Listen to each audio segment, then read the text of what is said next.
जय श्री महाकाल। हर हर महादेव। दोस्तों, आज के इस वीडियो में आपको मैं गुड़हल के फूल के विषय में बताऊंगा, क्योंकि ये जो गुड़हल का फूल है ये कहीं भी आसानी से मिल जाता है और इसी की सहायता से किस प्रकार वशीकरण किया जा सकता है इसके बारे में आपको जानकारी दूंगा। बल्कि इस फूल के जितने भी लाभ हैं उन सब के बारे में आपको जानकारी दूंगा। गुड़हल के फूल को आप ध्यान से देख लीजिए, यहाँ पे स्क्रीन पे आपको दिखाई दे रहा होगा। तो इस गुड़हल के फूल को अभी तक आप बहुत बेकार समझते रहे होंगे, लेकिन आज जब आपको बताऊंगा कि ये फूल कितना इम्पोर्टेंट है, महत्वपूर्ण है, कितना अच्छा काम करता है। यह फूल कोई मामूली फूल नहीं है। सम्मोहन करने के लिए तो राम बाण है ये, और इसके साथ साथ धन खींचने के लिए तो ये फूल चुंबक की तरह काम करता है। इसके साथ ही जो मानसिक रोग होते हैं, जितने भी प्रकार के मानसिक रोग होते हैं, हर रोग को ठीक करने की ताकत इस फूल में है।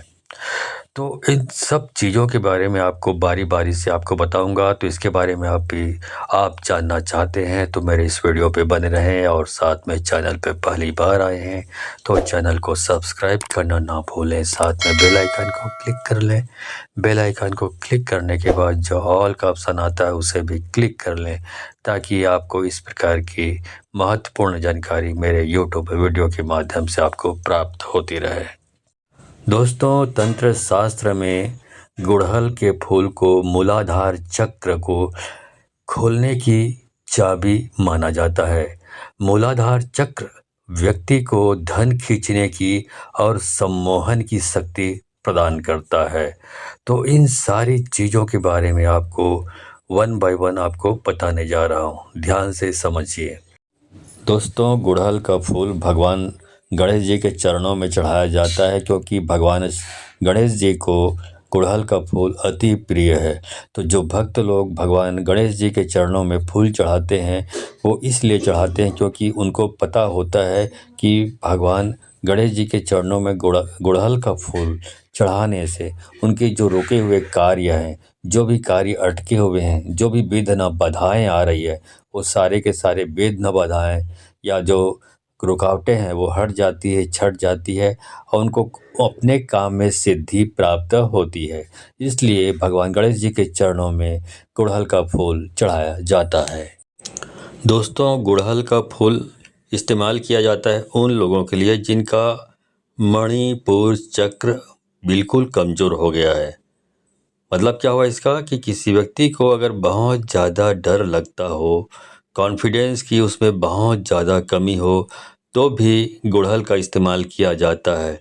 तो उन सारी चीज़ों के बारे में मैं आपको बताऊंगा कि कैसे कार्य सिद्धि के लिए, मनोकामना पूर्ति के लिए और धन आकर्षण के लिए भी गुड़हल का इस्तेमाल काफ़ी ज़्यादा मात्रा में किया जाता है, क्योंकि भगवान श्री गणेश शुभ और लाभ के देवता हैं, जिनके चरणों में स्वयं रिद्धि और सिद्धि लौटती है।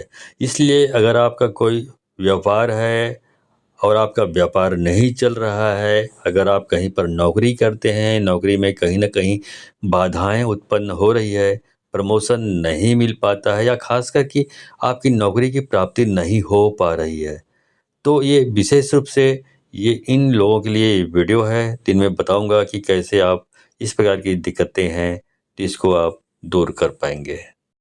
तो सबसे पहले वीडियो को लाइक करके कमेंट बॉक्स में श्री गणेशाय नमः लिख दें, ताकि आप पर भगवान श्री गणेश जी की कृपा हमेशा बनी रहे। जैसा कि आप जानते हैं कि गुड़हल का फूल तो भगवान श्री गणेश जी को अति प्रिय है ही, लेकिन आपको बता दूं कि भगवान श्री गणेश माता लक्ष्मी को भी अति प्रिय हैं।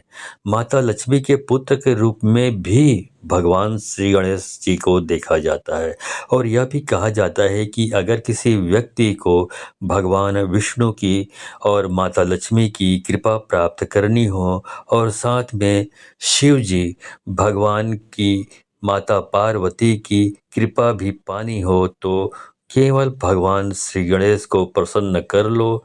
भगवान श्री गणेश को प्रसन्न करने मात्र से ही राहु, केतु, चंद्र ग्रह तक भी बिल्कुल ठीक हो जाते हैं।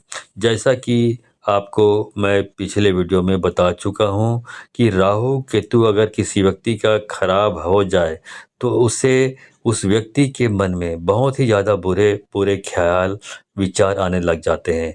यानी कि ऐसे विचारों की उसके मन में श्रृंखला होती है कि वह बहुत ज़्यादा चिंता करता है, हर एक चीज़ से डरता रहता है। और राहु केतु का सीधा संपर्क चंद्र ग्रह से होता है। यानी कि राहु केतु अगर किसी व्यक्ति का खराब हो तो चंद्र खराब होना भी उसका बिल्कुल निश्चिंत ही है। क्योंकि राहु केतु जो होता है वह किसी भी व्यक्ति को नशे की लत में डाल देता है। और जिन व्यक्तियों का राहु केतु खराब होता है तो ऐसे लोग बहुत ज़्यादा अधिक मात्रा में नशा कर सकते हैं। तो भगवान गणेश जी की कृपा पा ली जाए तो इतने सारे लाभ उठाए जा सकते हैं।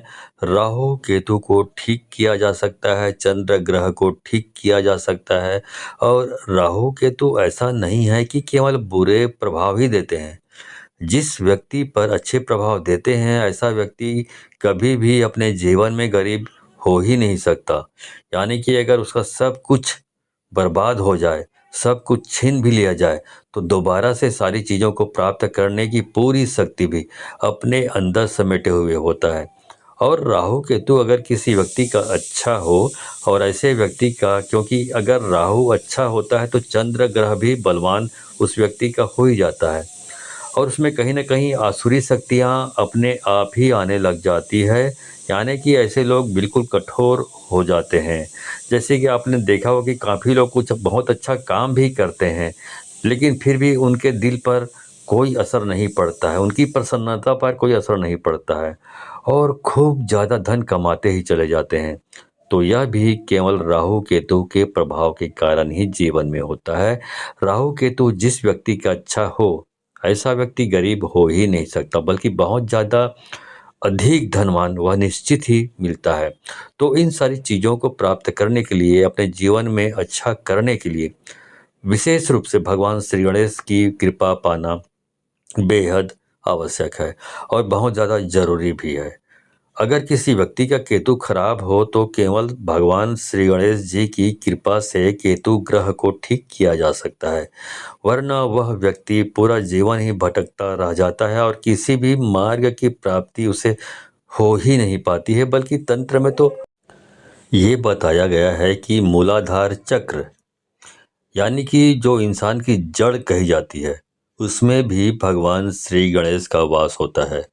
और अगर किसी व्यक्ति का मूलाधार चक्र यानी कि भगवान श्री गणेश का स्थान वह बिगड़ जाए तो ऐसे व्यक्ति पूरा जीवन अपने डर के साथ व्यतीत करता है। छोटी छोटी चीज़ों से डरता है, हवा से डर जाता है, खुद को देखने से डर जाता है। और खास करके जितने भी लोग होते हैं जिनको मानसिक परेशानी किसी न किसी प्रकार की होती है या जिन पर तंत्र क्रियाएं आसानी से हो जाती है, टोटके आसानी से हो जाते हैं, दूसरे लोगों का प्रभाव उन पर आसानी से पड़ जाता है। जैसे कि अगर कोई व्यक्ति बड़ा होता है तो उन्हें देखकर भी उनके मन में डर, चिंता, घबराहट उत्पन्न होने लग जाती है। यह भी इसलिए होता है क्योंकि उन लोगों का मूलाधार चक्र कमज़ोर हो जाता है। तो दोस्तों, सबसे पहले चीज़ तो यह है कि गुड़हल के जो फूल होते हैं उसको हर रोज़ शाम के समय रस निकालकर अपनी जो आज्ञा चक्र पर, नाभि केंद्र पर लगाया जाए और खास करके ज्ञान मुद्रा में बैठकर ओम गण गणपतिये नमः मंत्र का जाप किया जाए तो इससे मूलाधार चक्र बलवान हो जाता है और उस व्यक्ति के जीवन में सम्मोहन, आकर्षण, वशीकरण काफ़ी गुना बढ़ने लग जाता है। बल्कि धन की प्राप्ति उसे निश्चित होने लग जाती है क्योंकि इस छोटे से प्रयोग से ही उसका राहु केतु बलवान हो जाता है, उसका चंद्र ग्रह बलवान हो जाता है, भगवान श्री गणेश की कृपा उसे प्राप्त होने लग जाती है। तो आप ऐसा भी कर सकते हैं कि अपने घर में गुड़हल का पेड़ अवश्य ही लगा लें। गुड़हल के फूल उसमें आते रहते हैं तो एक दो फूल उसमें निश्चित ही रोज उगते हैं। तो उन फूलों को तोड़कर केवल भगवान श्री गणेश जी को चढ़ाकर उसका सेवन करना शुरू करें। उन्हें अपने नाभि में लगाना शुरू करें, आज्ञा चक्र पर तिलक लगाना शुरू करें और देखते ही देखते आप देखेंगे कि आपके जो मन में डर रहता था, चिंता रहती थी, वह धीरे धीरे गायब होने लगा है। आपका दिल मजबूत, बलवान बनने लगा है, क्योंकि मूलाधार चक्र अगर किसी व्यक्ति का बलवान बन जाए तो सबसे पहला प्रभाव उस पर यही पड़ता है कि वह बिल्कुल निडर हो जाता है और बिल्कुल शांति स्वरूप में आ जाता है। सम्मोहन वशीकरण उनके लिए बिल्कुल प्रचंड हो जाता है और सम्मोहन उसके शरीर में बिल्कुल कृष्ण भगवान की तरह बहने लगता है। यानी कि जिस भी व्यक्ति की वह कामना करता है, वह व्यक्ति उसके पास अपने आप ही खींचा चला आता है। ओम गण गणपतिये नमः, यह भगवान श्री गणेश जी का मूल मंत्र है। तो ओम गण गणपतिये नमः यह तांत्रिक मंत्र भी कहा जाता है। इससे अधिक प्रभाव होते हैं। जिसमें होता यह है कि यह तांत्रिक मंत्र ही होता है, तो यह भी आप बिना किसी परेशानी के जाप कर सकते हैं। बल्कि अगर आपके पास सफ़ेद हकीक की माला है या फिर कमलगट्टे की माला है, तो इन दोनों माला से इस मंत्र का जाप किया जा सकता है। रुद्राक्ष की माला का इस्तेमाल इसमें आपको बिल्कुल भी नहीं करना है। गांठ बांध लें, अच्छी तरह समझ लें। काले हकीक की माला का इस्तेमाल भी आपको बिल्कुल भी नहीं करना है। गुड़हल के फूल से सम्मोहन के प्रयोग भी किए जाते हैं। अगर पत्थर पर पीसते हुए किसी व्यक्ति का ध्यान किया जाए, जिसे आप अपने जीवन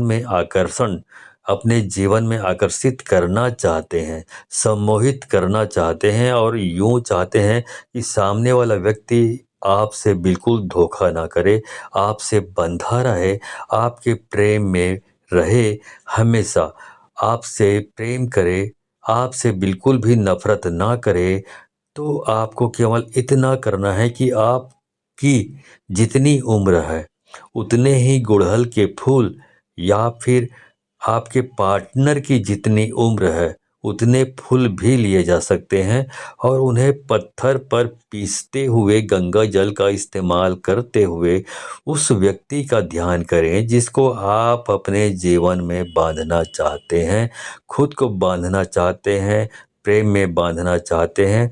उस व्यक्ति का ध्यान करते हुए ओम गण गणपतिये नमः इस मंत्र का मन ही मन में जाप करते रहें और उस व्यक्ति का ध्यान बनाए रखें, उसको अपने दिमाग में उसका चित्र लाते रहें और रोजाना इस तिलक को खुद भी लगाएं। और अगर उस व्यक्ति को तिलक लगा सकते हैं, संभव है, तो आप अपने अनामिका उंगली से उस व्यक्ति को तिलक लगाना भी शुरू करें। क्योंकि बहुत सारी महिलाओं की यही परेशानी होती है कि उसका पति उनसे बिल्कुल भी प्यार नहीं करता है, शादी करने के बावजूद भी दूसरी लड़कियों से संपर्क रखता है। तो उसे अपने वश में करने के लिए केवल आपको इतना करना है, ये जो प्रयोग मैंने अभी आपको बताया है। तो इसी के माध्यम से उस तिलक को अपने हाथ से अनामिका उंगली से उस व्यक्ति को लगाना शुरू करें और आप खुद देखेंगे कि उसके मन में किस प्रकार से प्रेम उठने लगा है और आपके प्रति सम्मान, सम्मोहन उसके मन में काफ़ी ज़्यादा बढ़ जाएगा। ये प्रयोग किसी भी व्यक्ति को आकर्षण और सम्मोहन में बांधने के लिए किया जा सकता है। धन आकर्षण, नौकरी प्राप्ति के लिए भी, नौकरी में प्रमोशन प्राप्ति के लिए भी नाभि में अगर गुड़हल के फूल का रस लगाया जाए, रोजाना नहा धोकर लगाया जाए, तो इससे नौकरी में प्रमोशन की प्राप्ति होती है, तरक्की मिलती है, नौकरी में सफलताएं मिलती चली जाती है। बल्कि अगर आप नौकरी की तैयारी कर रहे हैं तो विशेष रूप से इस प्रयोग को करना चाहिए आपको, क्योंकि इसमें बुद्धि भी बलवान होती है। भगवान श्री गणेश को बुद्धि का देवता भी कहा जाता है। इसी के साथ जिस टेबल पर, जिस कुर्सी पर बैठ आप कार्य करते हैं, व्यापार करते हैं, नौकरी करते हैं या पढ़ाई करते हैं, वहाँ पर एक सफ़ेद गणपति की मूर्ति अवश्य ही रखा करें। रोजाना काम शुरू करने से पहले, पढ़ाई शुरू करने से पहले भगवान श्री गणेश जी को नमस्कार करके उसके चरण अवश्य छुआ करें और ओम गण गणपतिये नमः मंत्र को बोलकर अपना कार्य शुरू किया करें। इससे सारी बाधाएं तुरंत हट जाती हैं, काफ़ी लाभ की प्राप्ति होती है। ऐसे व्यक्ति के अंदर शांति अपने आप ही बनने लग जाती है, वह सुख में बहने लग जाता है, जैसा कि वीडियो की शुरुआत में मैंने आपको बताया। शिव परिवार, विष्णु परिवार अगर दोनों की ही कृपा प्राप्त करनी है तो केवल भगवान श्री गणेश के माध्यम से सभी की कृपा पाई जा सकती है। सारे राहु केतु ग्रह की कृपा पाई जा सकती है, चंद्र ग्रह की कृपा पाई जा सकती है, जो अचानक से किसी व्यक्ति के जीवन में धन प्राप्ति की योग बनाते हैं। तो ये सारी चीज़ें हमने आपको बता दी है। तो इस वीडियो को यदि आपको लगता है कि बहुत अच्छी जानकारी लगी है तो इस वीडियो को अधिक से अधिक लोगों को शेयर करें, ताकि अधिक से अधिक लोग इस जानकारी से परिचित होकर इसका लाभ उठा सके।